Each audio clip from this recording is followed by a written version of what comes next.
Hey guys, so I have here mascara waterproof. So I'm gonna try this one and this is my first time using this product. Ilang gamit ko talaga ay O2. Sobrang hina lang ang boses natin kasi may natutulog pa. Tayo gamitin ko na siya. So as you can see, kakabukas lang. So curl muna natin yung ating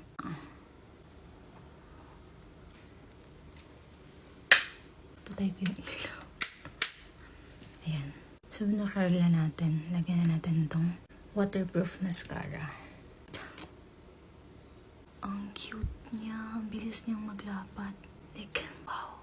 Tingnan niyo naman. Ang bilis. Ang bilis niyang mag-extend. Ang cute. Love ko na ito. Tingnan niyo. Ang cute niya. Tapos, tingnan niyo naman yung nagagawa niya dito sa kabilaan versus ito meron. So guys, kung gusto niyo nito, nasa yellow basket, just click the link below and check out mo na.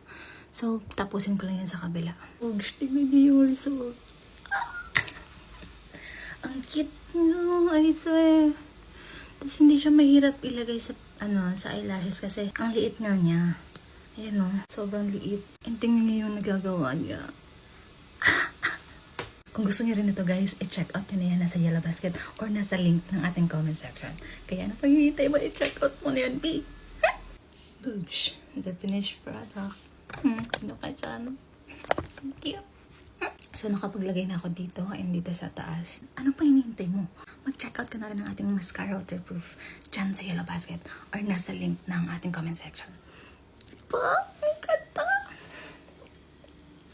Tapos, ang handy niya pa kasi ang cute nga. So, pwede mo lang ilagay sa bulsa or kahit sa ang purse mo na sobrang cute din. Katulad mo at katulad ka.